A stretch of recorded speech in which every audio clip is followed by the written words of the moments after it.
Welcome, ladies. Thank you for joining me today. Thank you. Thanks for having us. It's a real thrill for me to be able to talk to both partners and members at the same time. And one of the things I'd like to have our audience know a little bit more about you. Would you introduce yourselves?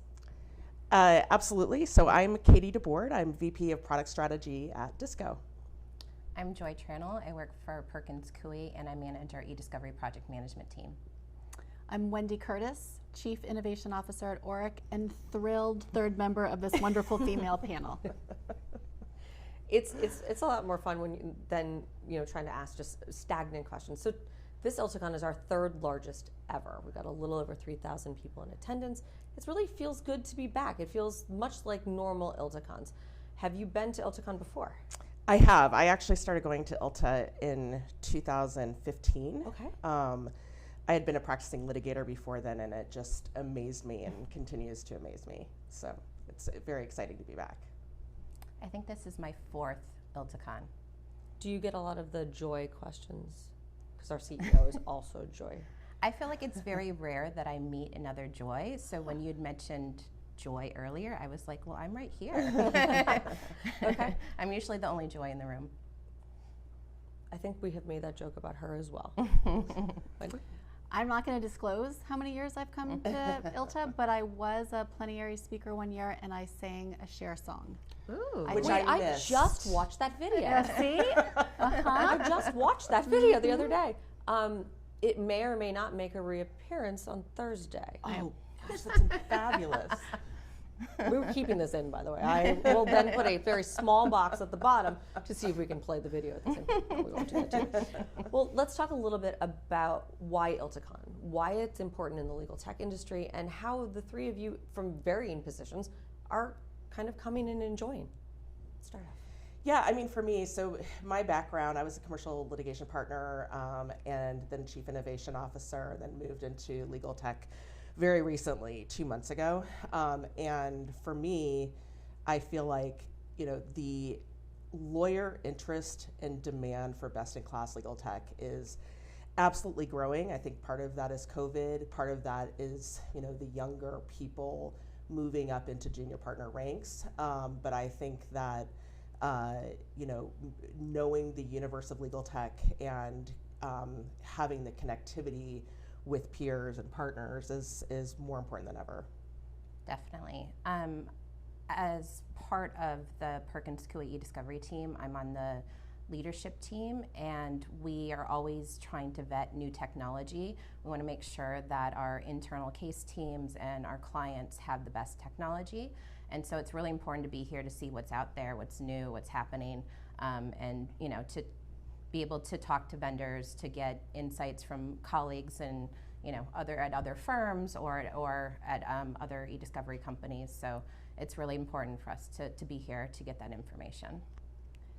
I'm not surprised. I'm excited that this is one of the largest years in attendance. And just from the chemistry on the couch, we all want to thrive after COVID and to be back amongst our friends in the legal tech ecosystem.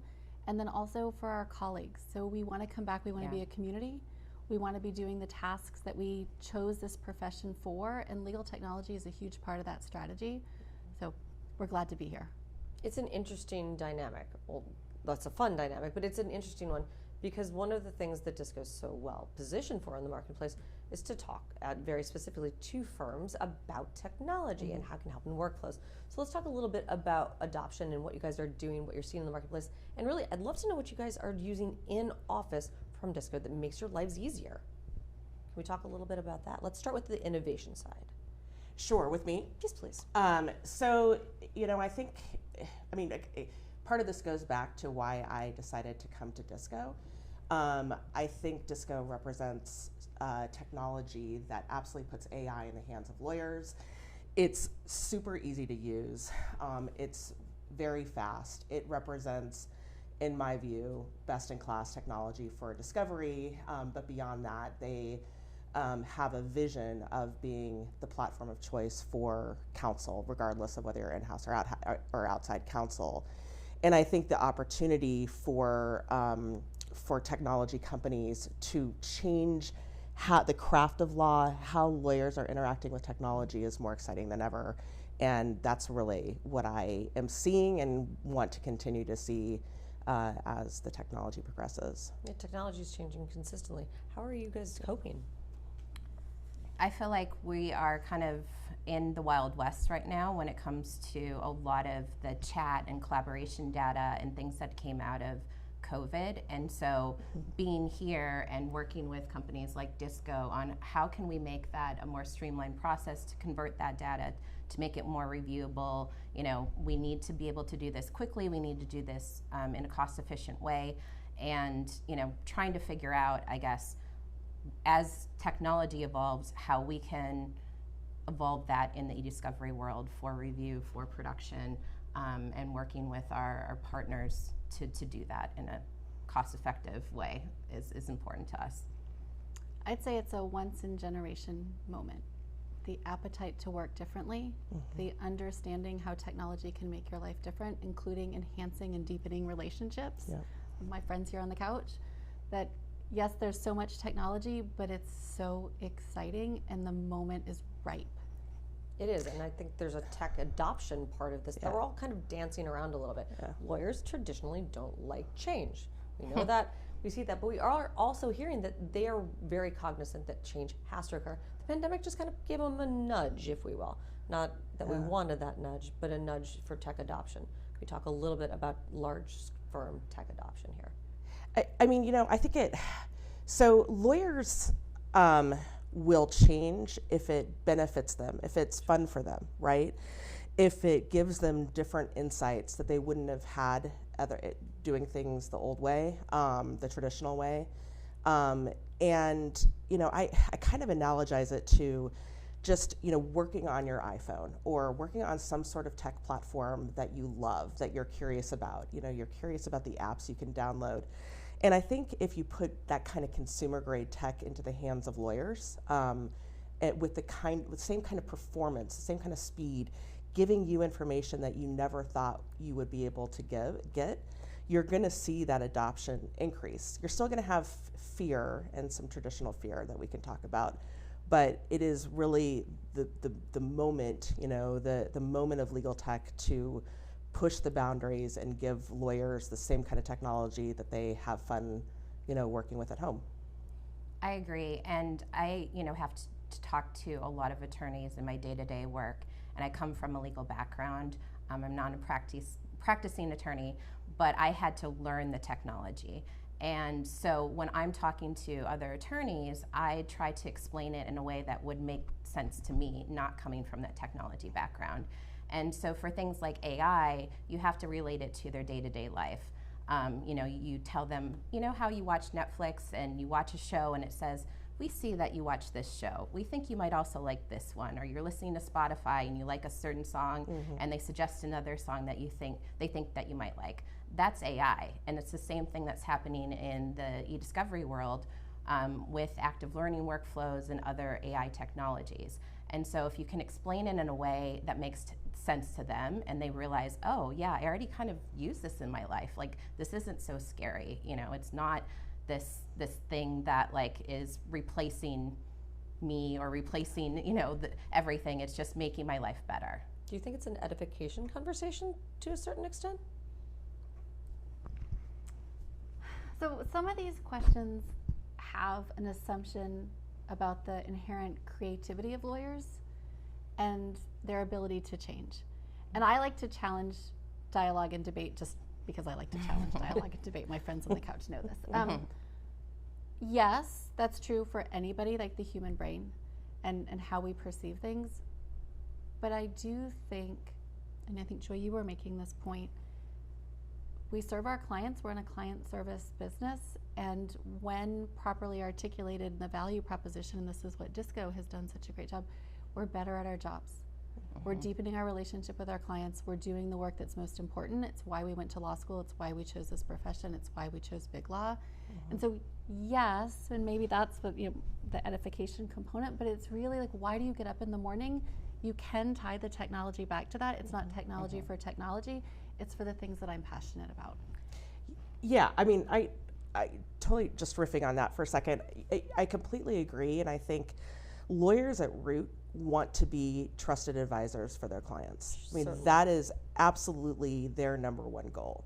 And to be that trusted advisor, they have to make sure they're doing things that they know in their heart is best for their client. If they don't trust the technology, they'll be scared that they're not doing what's best for their client. So I do think there is an edification component to it, to help them understand that not only is it as good as what they did before, but it's actually better because they can get more insights, they can get more information quicker, they can give their clients, the ability to make data-driven decisions. And so I definitely think the edification part is critical to give lawyers that comfort that they're doing what is absolutely best for their client. But I have a thought. Go ahead. So there's Yes. no more room on this couch.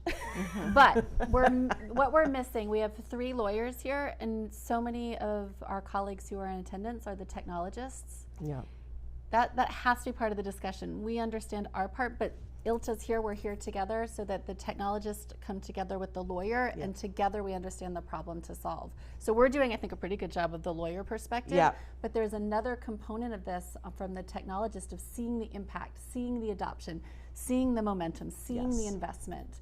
That I just want to make sure we have one of our wonderful female developers and Yes. IT professionals here in spirit. We just didn't have room on the couch. And I will say, I've met with a number of people at Disco, and from the client perspective, they are really open to hearing our opinions and where we, think that there might need to be additional development, where, we're getting questions from our attorneys using the product or from the clients.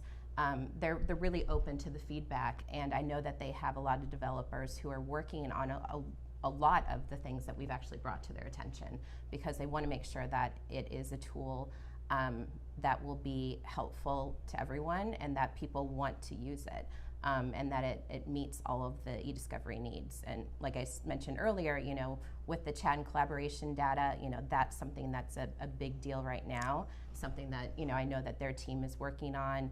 Case management tools, there are a lot of things that we get questions about and that we know that our attorneys want to see and that we need to have, and the development team at Disco is really trying to get the feedback to make sure that their tool meets those needs. Even their platform, right? We want a platform rather than 6 single point solutions, and Yeah. that is important.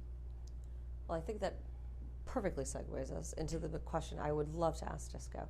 What's going to happen next? If this is current state and we've got some adoption and complete collaboration usability, how do you grow? What do you do next? So I'm here as part of Disco's growth. Disco obviously has big ambitions to be the litigation platform of choice for law firms and clients, as well as embracing other types of functionality. I think Disco, its investment in both its platform and its people, its investment in its domain experts, really helping Disco think through, what do litigators need, which is part of my job, at Disco, and then growing out and building out the kind of functionality that Joy was talking about and more. That's really what's next. And it's the next that is so exciting for me, with the really smart, dedicated people. I mean, to your point, Wendy, including the technologists, these people really care about making the best product for their customers. They really, really care, and it's so exciting to see, and I'm just as excited for what's next. Well, you guys should be just as excited as she is because you're going to use it next. Well, thank you, ladies, for joining me. I hope you Thank have you a for having us. lovely rest of Iltacon. Thank you. Thank you. Oh, and booth 227, by the way. Disco. Thank